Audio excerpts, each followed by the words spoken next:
Bonjour à tous, on se retrouve aujourd'hui, enfin après quelques temps d'absence, pour un nouveau tuto. Et aujourd'hui je vous propose un tuto déco parce que, comme vous pouvez voir, j'ai un joli numéro, parce que j'ai changé d'appartement et que du coup je vais faire toute ma déco. Donc je me disais pourquoi pas partager ça avec vous. C'est pas un tuto pas à pas en disant il faut que vous fassiez ci, il faut que vous fassiez ça, c'est une idée. Après, comme d'habitude, je vous la donne et vous en faites exactement ce que vous voulez. Je vous laisse tout de suite avec les images qui sont plus parlantes. Alors je vais vous donner le détail du matériel au fur et à mesure des images parce que j'ai pas fait une liste générale. Donc ce sont des structures en bois qui traînent chez moi. J'ai toujours ce genre de truc, j'adore peindre dessus, faire des bêtises avec. Donc du coup avec de la peinture acrylique toute simple, je vais faire mon fond. Je vais mettre une ou deux couches selon l'opacité de la peinture. Là moi je suis assez opaque. Ensuite je me fais des repères sur ma structure avec un compas, une règle.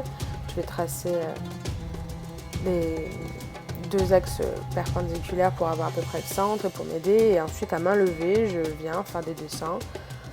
Vous pouvez utiliser un pochoir à la limite ou vous verrez après qu'il y en a un que je vais faire uniquement au compas. Bon, même avec des repères, je suis pas très douée donc j'arrive à faire des choses pas impeccables, mais bon, c'est le côté artisanal on va dire. Pour celui en forme d'œuf, pareil, je vais peindre mon fond. Mais celui-là, je ne vais pas faire des dessins trop géométriques, on va voir. Donc du coup, comme je vous disais, l'avantage d'un crayon papier, c'est qu'on peut gommer tous les traits qui ne servent à rien de structure. Moi, j'ai pris un petit bout de gomme parce que ma gomme était beaucoup trop épaisse pour ça. On peut reprendre un peu ces traits quand ça ne nous va pas. Et on essaye voilà, d'enlever le plus possible. Ensuite, je vais me servir de peinture 3D. J'en ai plusieurs sortes, la Diams, la PBO. J'utilise même la peinture pour soi. Et en fait, le but du jeu, c'est d'utiliser que du violet et du jaune, et du coup, toutes les nuances de jaune et de violet que j'avais.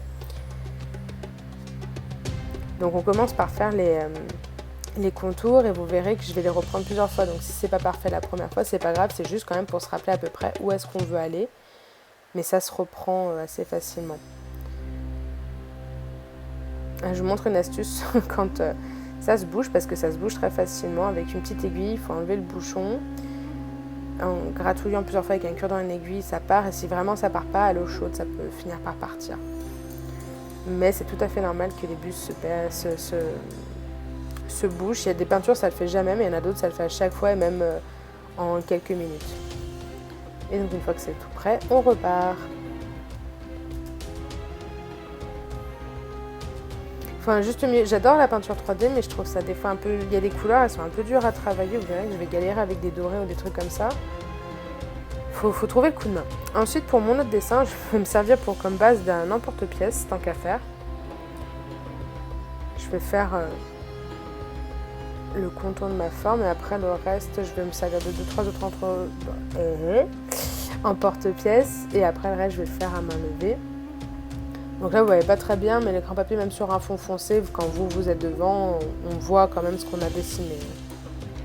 Même sur du noir, on verra qu'il y a un reflet argenté. C'est l'avantage de l'écran papier. Donc la fameuse peinture dorée avec laquelle je galère. Je sais pas pourquoi celle-là, elle m'embête. Peut-être moins fluide.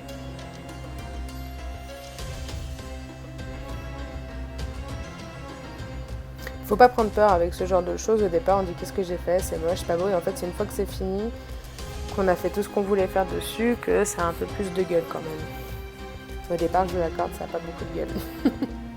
À part quand on est super doué, mais moi je ne le suis pas. Du coup, comme c'est de la peinture un peu épaisse, avec un cure-dent, vous pouvez essayer de la replacer un peu comme vous voulez.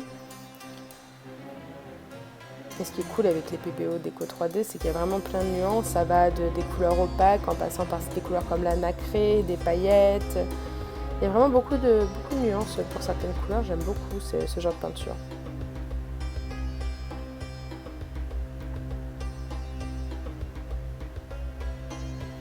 Comme je vous disais, moi, je crois que ça s'appelle les Cetacolors. Normalement, c'est pour peindre sur le tissu et je m'en sers. Je crois que là, c'en est une. Je m'en sers pour faire ça. Donc là, pour celui-là, je vais faire simplement une rosace. C'est pour les gens qui aiment les choses régulières. Bon, pareil, moi, je suis vraiment pas une douée du compas. Même avec un compas, je trouve le moyen de faire des choses pas régulières. Mais quand on est normalement constitué, normalement, on y arrive. Et donc, du coup, pour ceux qui ont pas envie de faire des dessins à main levée, ça peut être une bonne alternative d'utiliser son compas. Après, on prend le choix des couleurs comme on veut. Le but, c'est de travailler un peu le contraste, en fait.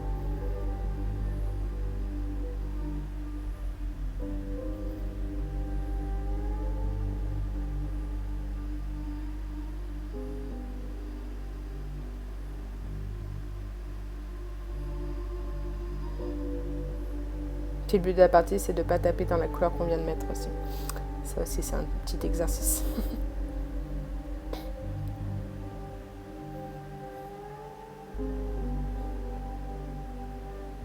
Alors, j'ai laissé sécher un moment.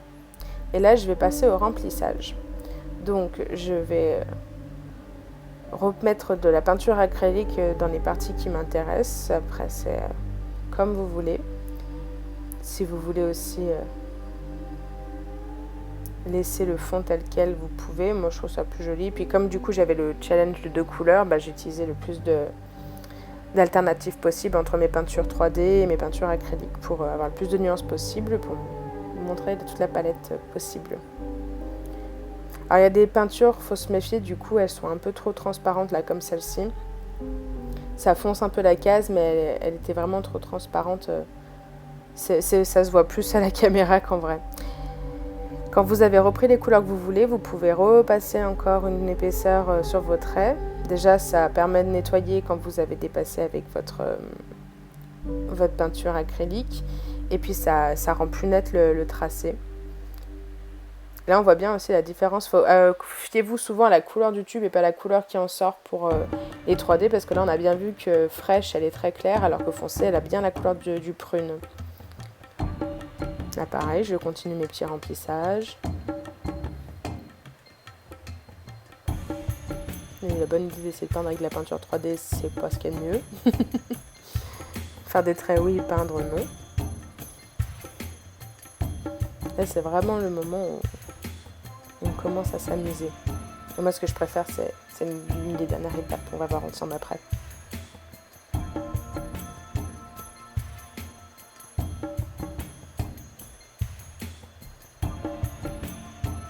Et là, c'est pareil, je vais remplir mes aplats de couleurs et après, je vais tout repasser une deuxième fois pour que ça soit net, parce que du coup, des fois, on voit que la couleur, elle sort mal et que des fois, finalement, quand on a le tracé assuré, on est peut-être un peu plus sûr de soi, donc on y va plus franco et du coup, c'est un peu plus régulier. Mais j'avoue qu'il y a des couleurs, on a beau essayer, ça reste pas très très net. Il faut prendre un coup de main, que je n'ai pas encore. Et c'est pas grave, comme c'est pour moi. Pour mon salon, personne ne le verra, à part vous. Donc là c'est pareil. Vous voyez, au départ on a tendance en fait à vouloir s'en servir comme un stylo, donc on fait des tracés très fins. Et après en fait quand on sait ce qu'on a fait, on a tendance à faire des tracés un peu plus épais, c'est là où ça devient un peu plus régulier. Après la peinture se tasse, se lisse toute seule. Bien le moment, trop bien. Donc là je remets une couche parce que mon mauve est très transparent, mais ça va être le moment un petit peu de customiser sa création. Donc pareil, ça va tout être à coup de peinture 3D. On peut se servir de cure-dent, je sais plus comment ça s'appelle l'outil pour faire les dots, les ronds, de manches de pinceau, enfin on peut se servir de tout. Et c'est là en fait où ça devient un peu plus joli. Vous voyez, par un manche de pinceau. On fait des tests aussi, des fois on les regrette un peu, mais bon, c'est en testant qu'on apprend. Hein.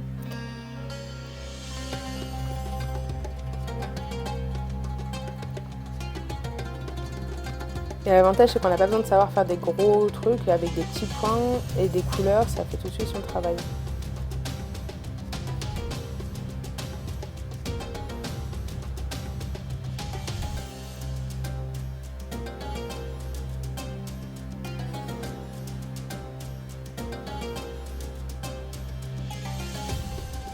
Je m'entête avec ce jaune, mais en fait je déteste, je sais plus ce que c'est, je crois que c'est des diams, j'arrive jamais à me servir de la peinture correctement. C'est pour faire des pâtés en général que je m'en sers. Je préfère vraiment les PBO pour la prise en main et la fluidité. On continue dans la déco. Après, Là par exemple, comme j'ai fait une rosace, j'essaie d'être symétrique, mais après vous faites vraiment ce que vous avez envie. Hein. Donc là, ce que je suis en train de faire, c'est que je mets une grosse goutte de peinture, j'en mets une plus petite dedans et avec un cure-dent, je tire et en fait, ça fait des effets assez sympas.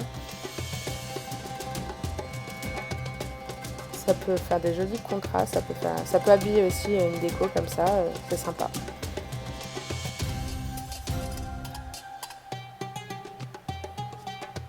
Là, pareil, je fais la même chose, j'ai mis une goutte de violet, une goutte de jaune. Après, on peut retravailler un peu si on veut son truc. Et juste avec un cure-dent, nettoyez-le à chaque fois parce que sinon ça fait dépater. On tire et hop, ça fait une petite larme. On peut s'amuser à mettre des points en jointure, enfin vraiment, on remplit les vides, on fait du travail, enfin du dessin sur les intersections. C'est vraiment le moment où vous vous lâchez, vous faites ce que vous avez envie, quoi. Moi j'adore faire ça, j'en ai plein qui traînent quand je sais pas quoi faire, souvent que je m'amuse avec ça. Pour le côté asymétrique, vous voyez, on peut aussi s'amuser comme on veut, c'est même encore mieux parce que on prend peut-être un peu plus de liberté que quand c'est de la géométrie. Et on joue sur les couleurs mates, les paillettes.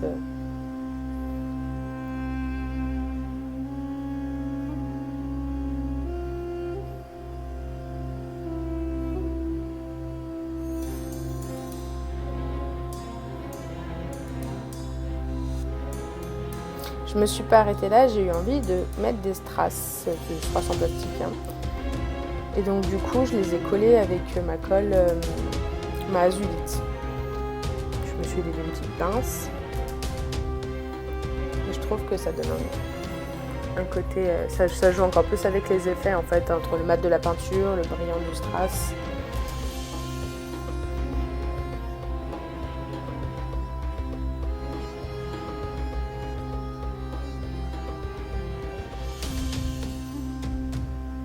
Oui, je sais que c'est pas centré, mais j'avais envie.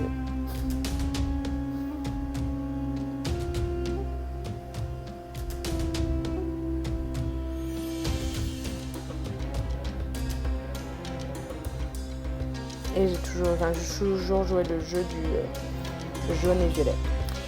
J'ai envie de faire des pompons. Je vous ai déjà montré comment on fait des pompons, donc je vous remettrai le lien dans la vidéo. Là, c'était juste pour vous montrer que cette fois, je les ai fait très grands avec plusieurs couleurs. Donc en fait, j'ai préparé mes écheveaux, j'ai tiré du fil, je les ai pris tous ensemble. Et je me suis servi d'une carte, je fais de la pub pour MPM au passage, d'une carte pour faire vraiment des grands pompons. Et la différence, c'est qu'au lieu de me servir de mes doigts pour mettre l'anneau, en fait, je vais jouer sur le côté souple de la carte pour glisser un gros anneau pour prendre tous les fils, mais sinon c'est exactement la même chose que je vous ai montré dans le tuto, donc c'est pour ça que je n'ai toujours pas mis de ralenti pour ce moment là.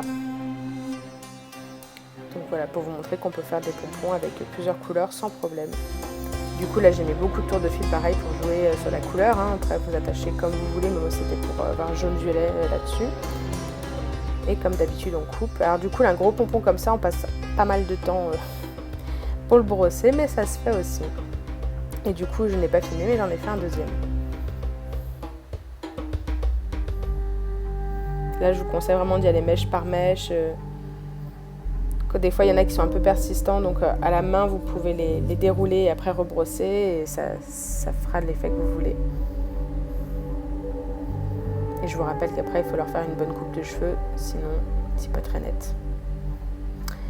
J'avais des estampes qui traînaient, donc pareil, là cette fois c'est de la colle époxy dont je me sers, donc c'est de la colle biphasée, c'est une seringue, vous appuyez, vous mélangez, et ça prend assez vite et c'est assez résistant.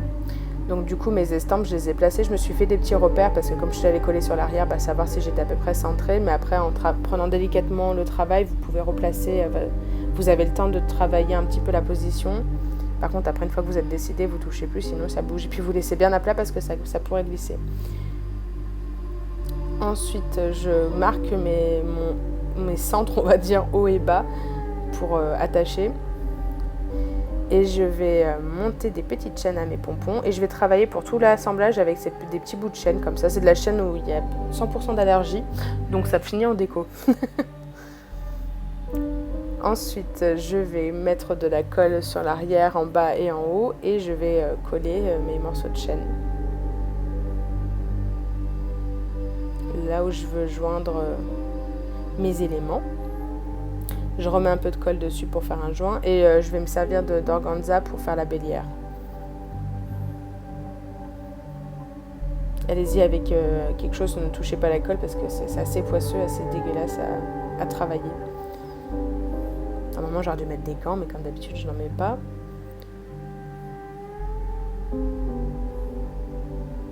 Et je vais laisser sécher.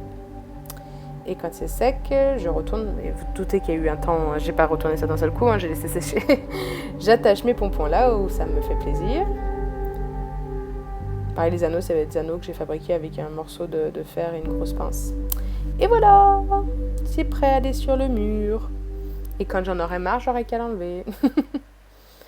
Donc voilà, j'espère que ça vous aura donné des idées et envie de vous lancer dans de la customisation, de la décoration de votre intérieur. Vraiment, c'est des choses, bon, après, celles qui débutent n'ont pas toutes ces choses chez elles, mais quand ça fait des années qu'on fait des travaux manuels, j'ai rien acheté pour faire ça, c'est vraiment que des choses qui traînent chez moi. Que ce soit la peinture, les fils, les structures en bois, quand on fouille dans son boxon, même les strass, c'est des choses que j'avais déjà, on arrive à trouver des trucs pour s'amuser. Et voilà, j'espère que ce tuto vous aura plu. Comme quoi, avec 3 fois rien, avec des choses qui traînent chez soi, parce qu'on les accumule, ces choses, pour pas se brûler la face, on devient collectionneuse quand on fait des travaux manuels, eh ben on peut faire de la déco sympa chez soi, l'adapter à ses goûts, ses envies, pourquoi pas faire des choses comme ça qui se pendent et se dépendent pour... au lieu de repeindre un mur, et ben on change la déco, voilà. Donc j'espère que ça vous donnera des idées, n'hésitez pas à me les montrer en me suivant sur les réseaux sociaux, je vous rappelle qu'il y a le hashtag Paola Maiello Genève, je suis sur pas mal de groupes de création, donc je finis toujours par voir ce que vous avez fait, et ça me fait super plaisir. Je vous invite à vous abonner, à partager cette vidéo, à l'aimer, à la commenter. Et puis, je vous fais des gros bisous. Et puis, rendez-vous au prochain tuto. Ciao!